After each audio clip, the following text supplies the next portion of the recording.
Joining us here in studio is TD Ameritrade Network contributor Jenny Horn, alongside Kevin Hinks as well. And joining us from LikeFolio.com is the VP of Research, Megan Brantley. Guys, we're going to be talking some cruise lines. And so we, just to kind of keep things consistent around our reporting and what we're talking about leading into earnings, we were just talking Darden restaurants. That's seen as a reopening kind of a trade here, Jenny.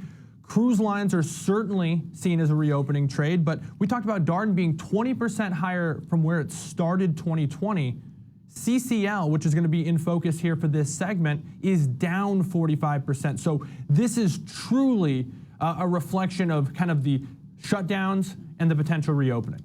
Absolutely, and I would say you make a great point that the stock is down. I mean, it just looks relatively tired to me still. I mean, Carnival is, of course, a part of these cruise liners that have sort of been in this rebound since vaccines became a reality in the fall of 2020, along with some of these other highly discretionary spend stocks. However, there's two different sides to take on this, because some investors are extremely optimistic about cruise lines' return to, of course, their voyages. The other, side of the things is that people have gotten too optimistic without really good reason, and that their business models are going to suffer for a long time, and there's heavy restrictions for these cruise liners still in place. So they are not anywhere near back to their prior capacities from 2019, and they won't be actually for some time to come. Analysts are expecting until at least 2022. So that is a huge concern, but there's earnings tomorrow pre-market, and analysts are actually expecting some of their profits to improve. They're expecting a loss of $168 a share, which will actually be better than the year-ago period, with losses of about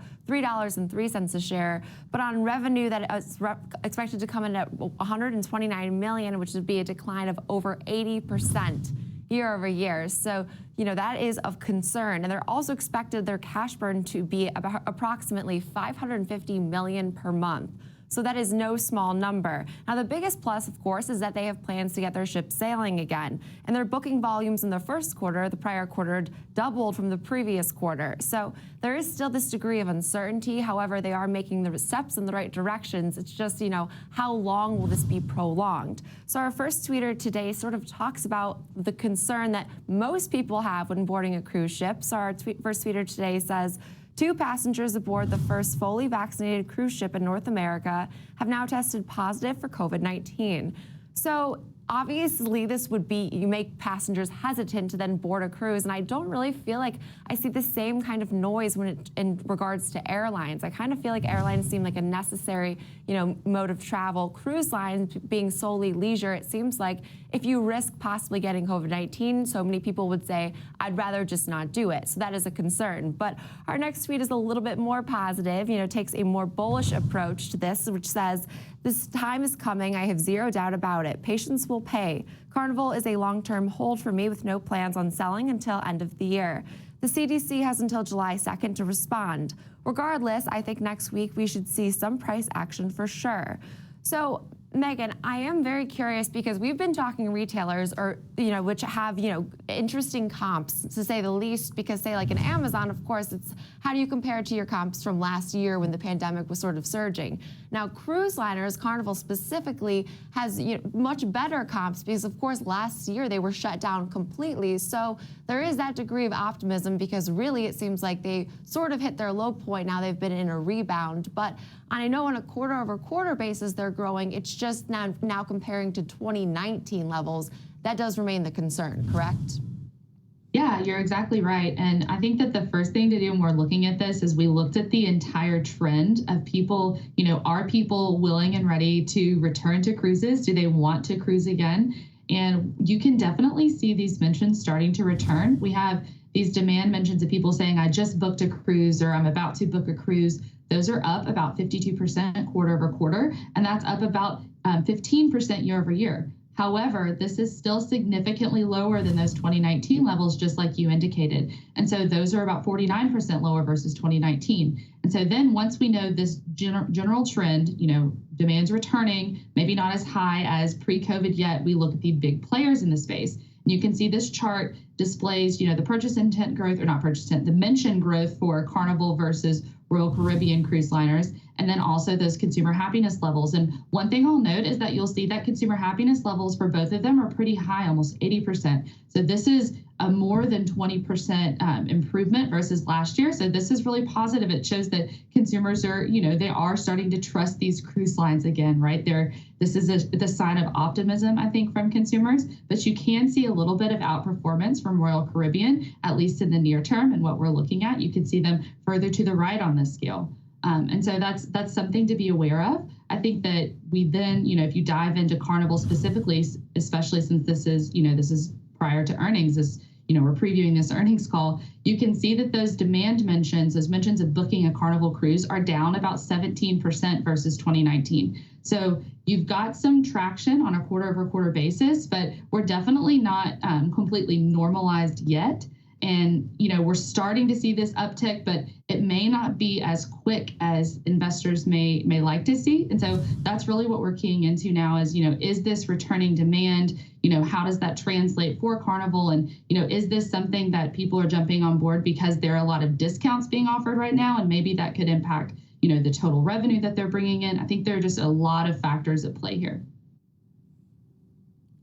Megan, the fact that you said that cruises bookings are down 17% since 2019. That means they've recovered 83%. That is amazing to me, how strong this group is. And now, from an age perspective, I'm talking with 3 people right now who may not have the biggest interest in cruises, but people my age and above love cruises. And that demand will never die down. Now, that doesn't mean I want to be the first person on the boat. Make no mistake. I want this to play out a little bit over time and have them work out the kinks. But if you think, or if you've diagnosed the death of the cruise industry, that is a big mistake, because the people that love cruises really love cruises. And I'm not sure that your demographic is the target,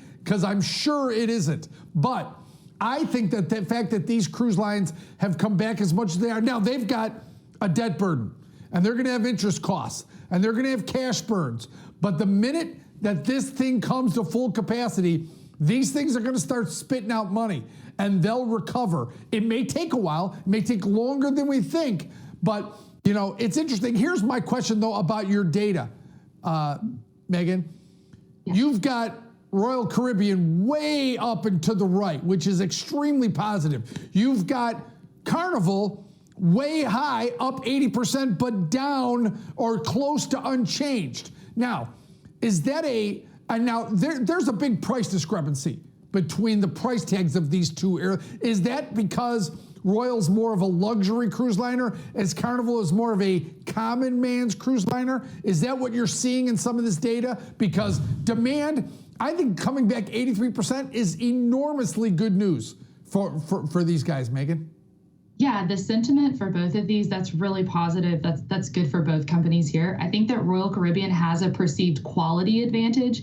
It is a perceived higher quality. The cost is a little bit higher. When you look at the amount that people spend once they're on the boat, whenever you're looking at Carnival versus Royal Caribbean, these Royal Caribbean cruisers are spending about 23% more. So you have kind of a different clientele. I think it's also relevant to note that Royal Caribbean has a pretty significant international presence that resumes a little bit quicker than, say, these cruises from the U.S. So they do have a slight edge in terms of perceived quality, and then also just this presence internationally versus Carnival. So I think that this is definitely something to watch to see, can Carnival, start to gain that momentum? Can they start to catch up? Because I think that they're, according to consumers, they're perceived as more kind of like a laid back, fun and discounted ship, maybe a little bit smaller ships, I think, too. And so you have 2 different brands at play here. Okay, so Megan, I need to know if there's any truth to what Kevin's saying, where you see different demographics sort of expressing different levels of happiness. Because I, for one, have never been on a cruise. I have no interest in going on a cruise. But then Kevin is saying he loves cruise, and people his age loves cruises. So I'm biased, and I think he's biased. So I'm curious to know if there's any sort of, relevance to that demographic, difference you're seeing. We don't pull out demographic data, but I think it would be really interesting if we could. I'm with you, Jenny. I've never taken a cruise. I have no interest in taking a cruise, but obviously there are consumers out there who are willing to take a cruise and do want to take a cruise. I think a lot of it, whenever you look at mentions, you see a lot. Maybe Royal Caribbean is more family friendly. in terms of like higher quality, even in terms of their entertainment that they offer. They have a more robust, I think, variety versus Carnival, where Carnival is going to be, more of, I think, your party cruise. And so if you could think about a demographic in that sense, the laid back versus the higher quality, then that is something that we can definitely kind of pick up on in Suites. But it is positive, I think, that to see both of them basically almost normalizing or returning to the sentiment levels where they were prior to COVID is really promising looking forward, because there was a time, especially during the onset of this, that sentiment was tanking because consumers realized all of a sudden that cruises are like petri dishes, and they didn't necessarily feel safe. So the fact that they're starting to indicate that they are open to cruising again is really positive. You can see this here. These are these generic cruise demand mentions. So a lot of times people don't indicate what cruise they're taking. They just talk about taking a cruise. You can see these are showing some significant signs of recovery. However, there is still a while, there's still a ways to go. So I think from our data, what we're picking up on is that this may be a more extended and maybe a longer recovery than some people expect, but there is definitely a recovery underway. Megan, I've been kind of taking everything in here, and I think that there's certainly something to what Jenny, yourself, and Kevin are talking about in terms of maybe what the demographics are. But I think another way to say it is there's a core base of customers within the cruise industry that positives, negatives, pros and cons, they like the experiences they have, and they've assessed whatever risks, and they think it's worth their time and their money to go on these trips. And I think Kevin's point about 83% of the demand coming back in terms of consumer purchase intent mentions on CCL is pretty incredible. But that 17% is the concern. And when you take it on all of this debt, and I know that this is a very complex subject to unpack, but I'm sure you have institutional investors that are very interested in this space. You don't not only need to get this 17% back, but you need to make this number bigger. I don't know if they've done enough to really get the person who is maybe a fringe customer to want to go ride a cruise now. Is discounting enough, getting you in there once to maybe take that trip? Because as we see from this data, 75, 80% of people talking about these cruise liners enjoy their experience. How do we get more people to do it then? That would be the question I have as a cruise line executive. Yeah, I think that that's a really good question. I think that, one area that we're picking up on, especially in Carnival, is there are a lot of these discount mentions. So, even though we have these bookings starting to tick back up, we're not pricing out these cruises per se, right?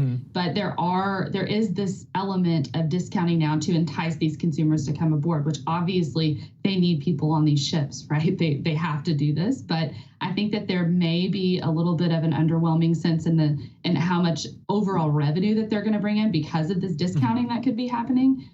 Whenever we look at the total demand levels, whenever we look at this from an earnings signal perspective, our earnings signal for Carnival Cruise is a 6. And so for us, that's almost exactly neutral. Anything really plus or minus 20 is neutral, but anything plus or minus 10, that's really something that we don't really have a significant edge here. And this isn't one of those cases where we're saying neutral, like we're not expecting a big move. This is one of those cases where we're saying we're sidelined. We're probably not playing this from an earnings perspective, just because there are so many unknowns. There are so many of this, the debt factor, the discounting factor that we can't necessarily take into account here. And so we're sidelined for this earnings event. I will say that if you look at, for example, Royal Caribbean, if they were to report earnings now, their earnings score would be about a 34. So it's a little bit more of a positive picture. So if you're looking for kind of a long-term winner, we're probably leaning more toward Royal Caribbean versus Carnival. But that's not to say that Carnival demand isn't returning. We just don't have a significant edge going into this earnings event. Well said, and I think that the kind of murky waters, cloudy skies here that you're describing, I think makes a lot of sense because this is a complex space and the story's unfolding as time goes on. But Megan Brantley, VP of Research at LikeFolio.com, it's always a pleasure. Thanks for joining us.